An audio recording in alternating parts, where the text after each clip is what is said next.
ನಾನು ಸರ್ ಇನ್ನು ಮುಖ್ಯವಾಗಿ ಈಗ ಸರ್ ಕೂಡ ಹೇಳ್ತಾ ಇದ್ರು ಎಷ್ಟೆಲ್ಲ ಸಮಸ್ಯೆಗಳಾಗ್ತಾ ಇದೆ, ಸರ್ಕಾರ ಏನು ಮಾಡ್ತಾ ಇದೆ ಎಲ್ಲವೂ ಕೂಡ ಸರಿ. ಈಗ ಕೇವಲ ನಾವು ಸಾರ್ವಜನಿಕರನ್ನೇ ದೂಷಿಸೋದಕ್ಕೆ ಸಾಧ್ಯ ಇಲ್ಲ. ಯಾಕೆಂತಂದರೆ ಈಗ ಎಷ್ಟೋ ಜನ ಈ ಒಂದು ನವೆಂಬರ್, ಡಿಸೆಂಬರ್, ಜನವರಿ ನೀವು ಹೇಳ್ದಂಗೆ ಈಗ ಈ ಒಂದು 3 ತಿಂಗಳಲ್ಲಿ ಅತಿ ಹೆಚ್ಚಿನ ಸಂಖ್ಯೆಯಲ್ಲಿ ಹೋಗ್ತಾರೆ. ಇಷ್ಟೆಲ್ಲ ಭಕ್ತಾದಿಗಳು ವರ್ಷದಿಂದ ವರ್ಷಕ್ಕೆ ಹೆಚ್ಚಾಗ್ತಾ ಇದ್ದಾರೆ ಅಂತಂದರೆ ಅದಕ್ಕೆ ತಕ್ಕಂತೆ ವ್ಯವಸ್ಥೆಗಳನ್ನ ಕೊಡಬೇಕಾಗುತ್ತೆ. ಇದು ಸರ್ಕಾರದ ಜವಾಬ್ದಾರಿ ಕೂಡ ಹೌದು. ಈಗ ಹೇಳ್ತಾ ಇರೋ ಧರ್ಮಸ್ಥಳದಲ್ಲಿ ಯಾವ ರೀತಿ ವ್ಯವಸ್ಥೆ ಇದೆ ಅಂತ, ಕೇವಲ ಪುಣ್ಯಕ್ಷೇತ್ರ ಅಂತಲೇ ನಾವು ನೋಡ್ಲಿಕ್ಕೆ ಸಾಧ್ಯ ಆಗಲ್ಲ. ಇಷ್ಟು ಜನಸಂಖ್ಯೆ ಒಂದು ಕಡೆ ಸೇರ್ತಾರೆ ಅಂತಂದರೆ ಕೆಲವೊಂದಿಷ್ಟು ಸೌಲಭ್ಯ ಕಲ್ಪಿಸ್ಕೊಡೋದು ಸರ್ಕಾರ ಜವಾಬ್ದಾರಿ ಆಗುತ್ತೆ. ಆದರೆ ಇಲ್ಲಿ ನೀವು ನೋಡಿದ್ರು ಎಷ್ಟೆಲ್ಲ ನೈರ್ಮಲ್ಯ ಇದೆ. ಈಗ ಹೇಳ್ದಂಗೆ ಫಿಲ್ಟ್ರ್ ಕೂಡ ಹಾಕಬಹುದು, ಆದಾಯ ಬೇಕು, ನಾವು ನೀರು ಕ್ಲೀನ್ ಮಾಡಲ್ಲ ಅಂದರೆ ಹೆಂಗಾಗುತ್ತಲ್ವ ಸರ್? ಖಂಡಿತವಾಗಿ ನಾನು ಅದನ್ನು ಒಪ್ಕೊಳ್ತೇನೆ. ಇದರಲ್ಲಿ ನಾನು ಮೊದಲು ಕೂಡ ನನ್ನ ಮಾತಲ್ಲಿ ಹೇಳಿದ್ದೇನೆ, ಸರ್ಕಾರದ ಪಾತ್ರ ಇದ್ದೇ ಇದೆ. ಸರ್ಕಾರವನ್ನು ಅವರೇ ಮಾಡಿದ್ದೆಲ್ಲ ಸರಿ ಅಂತೇಳಿ ಒಪ್ಕೊಳ್ಳೋಕ್ಕಾಗೋದೇ ಇಲ್ಲ. ನನ್ನ ಉದ್ದೇಶ ಏನು, ನನ್ನ ಭಾವ ಏನು, ನಾನು ಯಾವ ಅರ್ಥದಲ್ಲಿ ಹೇಳ್ತಾ ಇದ್ದೇನೆ ಅಂತಂದರೆ, ಈಗ ಇವರು ಹೇಳಿದ ಹಾಗೇನೆ ಸರ್ಕಾರ ಜನರ ದುಡ್ಡನ್ನು ತಗೊಳ್ತಾ ಇದೆ, ತನ್ಮೂಲಕವಾಗಿ ಅದನ್ನು ಇಲ್ಲಿಗೆ ವಿನಿಯೋಗ ಮಾಡದೇನೆ ಬೇರೆ ಎಲ್ಲ ಕಡೆ ವಿನಿಯೋಗ ಮಾಡ್ತಾ ಇದೆ ಅಂತಂದಾಗ ಈ ಪ್ರಶ್ನೆ ಬರೋದು ಸಹಜ. ಇಲ್ಲಿಯ ಜನರ ದುಡ್ಡು ಬೇಕು, ಇಲ್ಲಿಯ ಎಲ್ಲ ನಮ್ಮ ಭಕ್ತಾದಿಗಳ ಒಂದು ಕಾಣಿಕೆಯ ದುಡ್ಡು ನಿಮಗೆ ಬೇಕು ಸರ್ಕಾರ ನಡೆಸಲಿಕ್ಕೆ. ಆದರೆ ಇದನ್ನು ನೀವು ಮಾಡ್ತಾ ಇಲ್ಲ ಹೇಳುವಂಥದ್ದು ಸತ್ಯ. ಆ ಸರ್ಕಾರಕ್ಕೆ ನೀವು ಹೇಳಿದಾಗೆ ಎಡಪಂಥೀಯ ಸರ್ಕಾರವೋ ಇನ್ನೊಂದೋ ಮಗದೊಂದೋ ಅದಕ್ಕೆ ನಮ್ಮ ಧಿಕ್ಕಾರ ಇದ್ದೇ ಇದೆ. ಇನ್ನೊಂದು ನಾವನ್ನು ಅರ್ಥ ಮಾಡ್ಕೊಳ್ಬೇಕು, ಆ ಸರ್ಕಾರ ನಿನ್ನೆ ಇವತ್ತು ಬಂದಿರತಕ್ಕಂಥ ಸರ್ಕಾರ ಅಲ್ಲ. ಹೌದು, ಅರ್ಥ ಆಗ್ತಾ ಇದೆಯಾ ನಾನು ಹೇಳ್ತಾ ಇರೋದು? ಭಾರತದ ಕಾನೂನಿನ ಸಂವಿಧಾನದಲ್ಲಿ, ಭಾರತದ ಒಂದು ವ್ಯವಸ್ಥೆಯಲ್ಲಿ ನಾವು ಮಾತಾಡುವಾಗ, ನಾನು ನಿಮ್ಮ ಡಾಕ್ಟರ್ ಆಂಜನಪ್ಪ ಸರ್ ಹೇಳುವಾಗಲೂ ಕೂಡ ನನ್ನ ಉದ್ದೇಶ ಇದೇನೆ. ಕೊರೋನಾ ಬಂದಾಗ ದೇವರೋ ವಿಜ್ಞಾನವೋ ಅಂತ ಕೇಳಿದರೆ ನಾವೆಲ್ಲರೂ ಕೂಡ ದೇವರನ್ನು ಬಾಗಿಲು ಹಾಕಿ ವಿಜ್ಞಾನಕ್ಕೆ ಮೊರೆ ಹೋಗಿ ನಮ್ಮ ಬದುಕನ್ನು ಉಳಿಸ್ಕೊಂಡಿದ್ದೇವೆ. ವಿಜ್ಞಾನಕ್ಕೆ ಖಂಡಿತವಾದಂತಹ ಒಂದು ಗೌರವ, ಒಂದು ನಂಬಿಕೆ ನಮ್ಮೆಲ್ಲರ ಒಂದು, ಯಾಕೆಂದರೆ ನಮಗೆ ಜ್ವರ ಬಂದರೆ ನಾವು ಮಂತ್ರ ಹೇಳೋದಿಲ್ಲ, ನೇರವಾಗಿ ಹಾಸ್ಪಿಟ್ಲಿಗೆ ಹೋಗಿ ಮಾತ್ರೆಯನ್ನು ತಗೊಳ್ತೇವೆ. ಹಾಗಿದ್ದರೂ ಕೂಡ ಈ ದೈವತ್ವ ಮತ್ತು ವಿಜ್ಞಾನ ಅಂತ ಬಂದಾಗ ಇದು ಅಷ್ಟು ಸುಲಭದಲ್ಲಿ ಜನರಿಗೆ ಕ್ಲಾರಿಟಿಯನ್ನು ಕೊಡಲಿಕ್ಕಾಗೋದಿಲ್ಲ. ಸಾವಿರಾರು ವರ್ಷದ ಪ್ರವಾಹ ಇರಬೇಕಾದ್ರೆ ನಾವು ಏನೋ ಒಂದು ಹೇಳಿದರೆ ಜನ ಯಾವ ಕಾರಣಕ್ಕೂ ಕೂಡ ವಿಜ್ಞಾನವನ್ನು, ಈಗ ಅವರೇ ಹೇಳಿದರು, ಶುಗರ್ ಇರುವಂಥವರು ಅವ್ರ ಪಾಡಿಗೆ ಅವರು ಚಪ್ಪಲ್ ಹಾಕಬೇಡಿ ಅಂತ ಹೇಳಿದರೂ ಕೂಡ ಬುದ್ಧಿಪೂರ್ವಕವಾಗಿ ಅವರು ಹೋಗಿ ಕಾಲನ್ನೇ ಕಟ್ ಮಾಡಿಕೊಳ್ಳೋ ಪರಿಸ್ಥಿತಿ ತರ್ತಾರೆ ಅಂತ ಅವ್ರು ಹೇಳಿದರು. ನನ್ನ ಯೋಚನೆ ಇಷ್ಟೇ, ಮನುಷ್ಯನಿಗೆ ಬುದ್ಧಿ ಇಲ್ವಾ ಹಾಗಾದರೆ? ಯಾವುದು ಸರಿ ಯಾವುದು ತಪ್ಪು ಹೇಳುವಂಥದ್ದು ಗೊತ್ತಿಲ್ವಾ ಹಾಗಾದರೆ? ಗೊತ್ತಿದ್ದೂ ಕೂಡ ಬುದ್ಧಿಪೂರ್ವಕವಾಗಿ ಆತ ಯಾವುದೋ ಒಂದು ಅತೀತವಾದಂಥ ಶಕ್ತಿ ನಮ್ಮನ್ನು ಕಾಪಾಡ್ತದೆ ಅಂತ ಹೇಳುವಂಥ ಭಾವದಿಂದ ಶುಗರ್ ಇದ್ದರೂ ಆತ ಬರಿಕಾಲಲ್ಲಿ ಹೋಗಿ ಕಾಲನ್ನು ಕಟ್ ಮಾಡಿಕೊಳಿಸ್ತಾನೆ. ಯಾರು? ಅವಂದೇ ಕಾಲು ಕಟ್ಟಾಗುತ್ತೆ. ಹೌದು. ಅದರ ಅರ್ಥ ಏನು ಕೇಳಿದರೆ, ವಿಜ್ಞಾನ, ದೇವರು, ನಮ್ಮ ಬದುಕು, ಇದ್ರ ಬಗ್ಗೆ ನಮಗೆ ಮೂಲವಾಗಿರ್ತಕ್ಕಂಥ ಜ್ಞಾನ ಬೇಕು ಮೊದಲು. ಈಗ ಉದಾಹರಣೆಗೆ ನಾನು ಎಷ್ಟೋ ಜನರಿಗೆ ಹೇಳ್ತೇನೆ, ಯಾವುದೇ ದೇವಸ್ಥಾನಗಳಿಗೆ ಹೋಗಿ ದೇವರು ಹೇಗಿರ್ತದೆ, ದೇವರ ವಿಗ್ರಹ ಹೀಗೆ ಕೈ ಮಾಡಿ ಇರ್ತದೆ. ನಾವು ಅದನ್ನು ಅಧ್ಯಾತ್ಮದ ದೃಷ್ಟಿಯಲ್ಲಿ ಆಶೀರ್ವಾದ ಅಂತ ಕೈ ಮಾಡಿದರೂ ಕೂಡ ಇನ್ನೊಂದು ಒಳಗಿನ ಜ್ಞಾನದ ರೀತಿಯಲ್ಲಿ ನಿನ್ನಲ್ಲಿಯೇ ಎಲ್ಲದು ಇದೆ ಅಂತ ಹೇಳಿ ಆತ ಸಿಂಬಾಲಿಕ್ ಆಗಿ ಹೇಳ್ತಾ ಇದ್ದಾನೆ. ನಿನ್ನಲ್ಲಿಯೇ ಎಲ್ಲದೂ ಇದೆ. ನನ್ನನ್ನು ಬಂದು ನೀನು ನೋಡಿದಾಗ ತನ್ನ ಎಲ್ಲ ಕಷ್ಟಗಳು ನನ್ನ ಹತ್ರ ಬಂದು ಹೇಳಬೇಡ ನೀನು. ಆ ಕಷ್ಟಕ್ಕೆ ತಲೆಯನ್ನು ಉಪಯೋಗಿಸಿ ಅದರಿಂದ ಹೊರಗೆ ಬರತಕ್ಕಂಥ ಶಕ್ತಿ ನಿನ್ನಲ್ಲಿಯೇ ಇದೆ. ಹಾಗಾಗಿ ನಾವು ಅಹಂ ಬ್ರಹ್ಮಾಸ್ಮಿ ಅಂತ ಹೇಳಿರುವಂಥದ್ದು. ದೇವರು ಎಲ್ಲಿದ್ದಾನೆ, ದೇವರು ಎಲ್ಲಿದ್ದಾನೆ ಅಂತ ಗೊತ್ತಾಗೋದಿಲ್ಲ ಅಂತ ಹೇಳೋ ಕಾರಣಕ್ಕೆ ಒಂದು ವಿಗ್ರಹದಲ್ಲಿ ದೇವರ ಸ್ವರೂಪವನ್ನು ನೋಡ್ತೇವೆ. ಅದೇ ದೇವರು ಅಂತ ತಿಳ್ಕೊಂಡ್ಬಿಟ್ರೆ ನಾವು ದಿನದಿಂದ ದಿನಕ್ಕೆ ನಮ್ಮ ಆಧ್ಯಾತ್ಮದ ಬೆಳವಣಿಗೆ ಕುಂಠಿತ ಆಗ್ತಾ ಹೋಗುತ್ತೆ. ದೇವರು ಎಲ್ಲರಲ್ಲಿಯೂ ಇದ್ದಾನೆ, ನಿಮ್ಮಲ್ಲಿಯೂ ಇದ್ದಾನೆ, ನನ್ನಲ್ಲಿಯೂ ಇದ್ದಾನೆ, ಎಲ್ಲರಲ್ಲಿಯೂ ಇದ್ದಾನೆ. ನಾನು ದೇವರಿಗೆ ಪೂಜೆ ಮಾಡಿ ನಿಮ್ಮನ್ನು ಹರ್ಟ್ ಮಾಡಿದರೆ ದೇವರು ಒಪ್ತಾನಾ? ಈ ವಿಷಯ ಏನಿದೆ ಇದು ಇನ್ನೂ ಕೂಡ ಅನೇಕ ವರ್ಷಗಳ ಕಾಲ ಜನರಲ್ಲಿ ಜಾಗೃತಿಯನ್ನು ಮೂಡಿಸಬೇಕಾಗ್ತದೆ. ಯಾಕೆಂದರೆ ನಮಗೆ ಅಭಿವ್ಯಕ್ತಿ ಸ್ವಾತಂತ್ರ್ಯ ಹೇಳುವಂಥದ್ದು ಕಾನೂನೇ ಕೊಟ್ಟಿದೆ.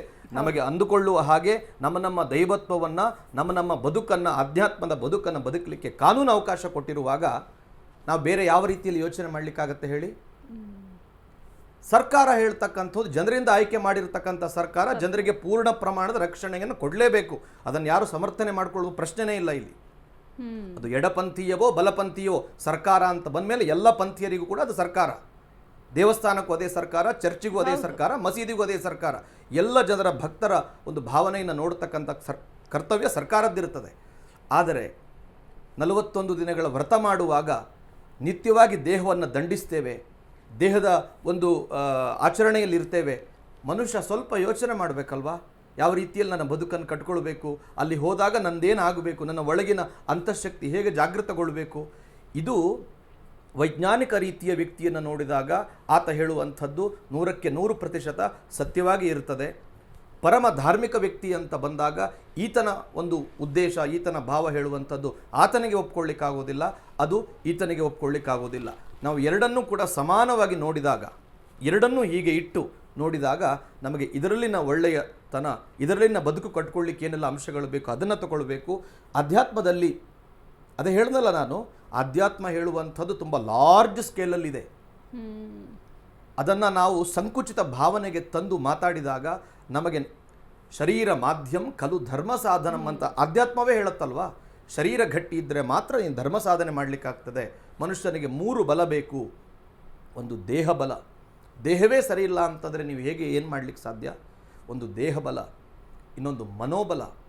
ಒಂದು ಚಾನಲ್ ನಾವು ಅಥವಾ ಇನ್ಸ್ಟಾಗ್ರಾಮಲ್ಲಿ ಒಂದು ರೀಲ್ಸನ್ನು 30 ಸೆಕೆಂಡನ್ನು ನೋಡಲಿಕ್ಕೆ ನಮಗೆ ಪೇಷನ್ಸ್ ಇಲ್ಲ. ಎಲ್ಲಿಗೆ ಹೋಗಿದೆ ಮನೋಸ್ಥಿತಿ?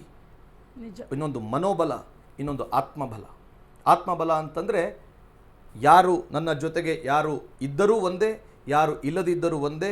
ಈ ಬದುಕು ಈ ಶರೀರವನ್ನು ಬಿಟ್ಟು ಹೋಗುವಾಗ ಅಲೋನ್, ಒಂದಾಗಿಯೇ ಹೋಗ್ತದೆ ಹೇಳುವಂಥ ತುಂಬ ದೊಡ್ಡ ವಿಚಾರದಲ್ಲಿ ಯೋಚನೆ ಮಾಡಿದಾಗ ಮಾತ್ರ ಇದು ಸಾಧ್ಯ. ಇಲ್ಲದೆ ಹೋದರೆ ನಮಗೆ ವೈಜ್ಞಾನಿಕ ದೃಷ್ಟಿಯಲ್ಲಿ ಅವರು ಹೇಳುವುದು 100% ಸತ್ಯ. ಯಾಕೆಂದರೆ ಅದಕ್ಕೆ ತುಂಬ ಗೌರವವೂ ಕೂಡ ಇದೆ. ಮನುಷ್ಯ ಜ್ಞಾನವನ್ನು ಆಧ್ಯಾತ್ಮದಲ್ಲಿ ಅಥವಾ ಬದುಕಿನಲ್ಲಿ ಪಡೆಯಬೇಕು ಅಂತಂದರೆ ವೈಜ್ಞಾನಿಕವಾಗಿ ಚಿಂತನೆ ಮಾಡದೆ ಹೋದರೆ ಅದು ಆಧ್ಯಾತ್ಮಕ್ಕೂ ಕೂಡ ಬೆಲೆ ಇಲ್ಲ.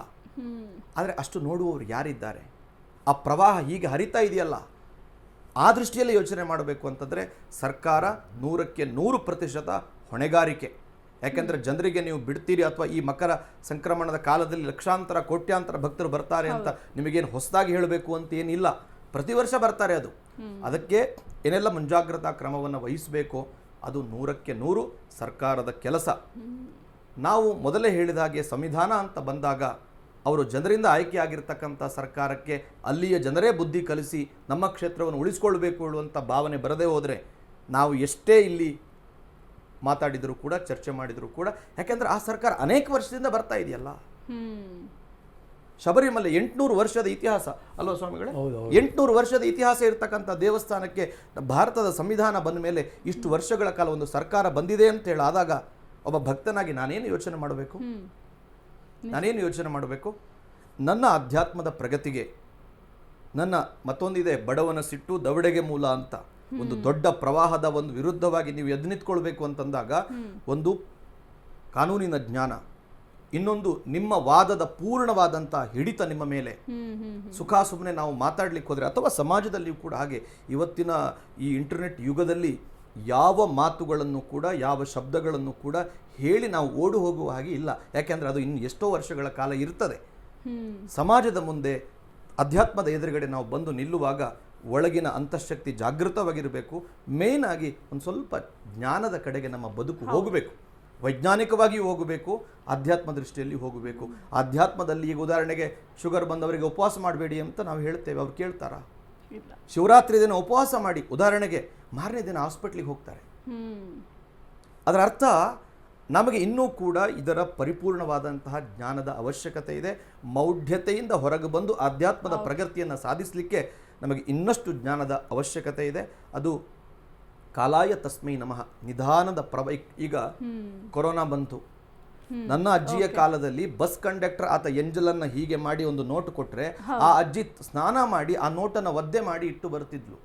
ನಾವೇನು ಹೇಳ್ತಿದ್ವಿ, ಎಂಥ ಮೌಢ್ಯ ನೋಡಿ ಇವರದ್ದು, ಇವತ್ತಿನ ಕಾಲಮಾನದಲ್ಲಿ ಹೀಗೂ ಮಾಡ್ತಾರಲ್ಲ ಅಂತ ಹೇಳಿದ್ವಿ. ಕೊರೋನಾದಲ್ಲಿ ನಾವೇನು ಮಾಡಿದ್ವಿ ಹೇಳಿ? ಹೌದು. ಸೊ ನನ್ನ ಒಂದು ಕೊನೆಯ ಉತ್ತರ ಏನು ಕೇಳಿದರೆ, ಮನುಷ್ಯನ ಬದುಕನ್ನು ಜ್ಞಾನದ ಮುಖೇನವಾಗಿ, ಜ್ಞಾನ ಅಂದ ತಕ್ಷಣ ಆಧ್ಯಾತ್ಮ ಮತ್ತು ವೈಜ್ಞಾನಿಕ ಹಿನ್ನೆಲೆಯ ಜ್ಞಾನವನ್ನು ಉಪಯೋಗಿಸಿಕೊಂಡು ಒಂದು ಶಬ್ದದಲ್ಲಿ ನಾವು ಮಾತಾಡಿದಾಗ, ಒಂದು ವಿಷಯದಲ್ಲಿ ಮಾತಾಡಿದಾಗ ಅದು ಸಾರ್ವಕಾಲಿಕವಾಗಿ ಒಪ್ಪುತ್ತೆ ಸಮಾಜ. ಒಂದು ವೇದಲ್ಲಿ ನಿಮ್ಮನ್ನು ನೀವು ತೆಗೆದುಕೊಂಡು ಹೋದಾಗ ಯಾವ ಕಾರಣಕ್ಕೂ ಕೂಡ ಇನ್ನೊಂದು ಅದನ್ನು ಒಪ್ಪಲಿಕ್ಕೆ ಸಾಧ್ಯವೇ ಇಲ್ಲ. ಹಾಗಂತ ಅದೂ ಬೇಕು, ಇದೂ ಬೇಕು, ಎರಡು ಕಣ್ಣು ನಮಗೆ ಬೇಕೇ ಬೇಕು. ವೈಜ್ಞಾನಿಕದ ಉನ್ನತಿಯೂ ನಮಗೆ ಬೇಕು, ಅಧ್ಯಾತ್ಮದ ಉನ್ನತಿಯೂ ಬೇಕು. ಇಲ್ಲದಿದ್ದರೆ ಮನುಷ್ಯ ಕ್ರೂರಿಯಾಗಿ ಹೋಗ್ತಾನೆ, ಸಂಬಂಧದ ಬೆಲೆ ಇಲ್ಲದ ಹಾಗೆ ಹೋಗ್ತಾನೆ. ನಿಜ ಸರ್, ನೀವು ಹೇಳ್ದಂಗೆ ಈಗ ವಿಜ್ಞಾನವೂ ಬೇಕು, ಜೊತೆಗೆ ದೈವ ಬಲವೂ ಕೂಡ ಬೇಕಾಗುತ್ತೆ. ಯಾವುದನ್ನು ಕೂಡ ನೆಗ್ಲೆಕ್ಟ್ ಮಾಡೋದಕ್ಕೆ ಸಾಧ್ಯ ಆಗೋದಿಲ್ಲ.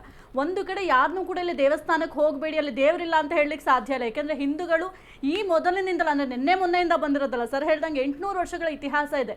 ಆಗ್ಲಿಂದಲೂ ಕೂಡ ಆರಾಧನೆ ಮಾಡ್ಕೊಂಡು ಬರ್ತಾ ಇರೋದ್ರಿಂದ ನಾವು ಈಗಲೂ ಕೂಡ ಫಾಲೋ ಮಾಡ್ತೀವಿ. ಆದ್ರೆ ನೀವು ದೇವಸ್ಥಾನಕ್ಕೆ ಹೋಗುವಂತ ಸಂದರ್ಭದಲ್ಲಿ ಕೆಲವೊಂದಿಷ್ಟು ಮುಂಜಾಗ್ರತೆ ಕ್ರಮವನ್ನ ತೆಗೆದುಕೊಂಡೋದ್ರೆ ಎಲ್ರಿಗೂ ಕೂಡ ಒಳ್ಳೇದು. ಥ್ಯಾಂಕ್ ಯು ಸರ್, ಇಷ್ಟೋ ತನಕ ಕಾರ್ಯಕ್ರಮದಲ್ಲಿ ಇದ್ರಿ, ಸಾಕಷ್ಟು ವಿಚಾರಗಳನ್ನ ನಮ್ಮ ವೀಕ್ಷಕರಿಗೆ ತಿಳಿಸ್ಕೊಟ್ಟು ಥ್ಯಾಂಕ್ ಯು ಸೋ ಮಚ್. ಧನ್ಯವಾದ.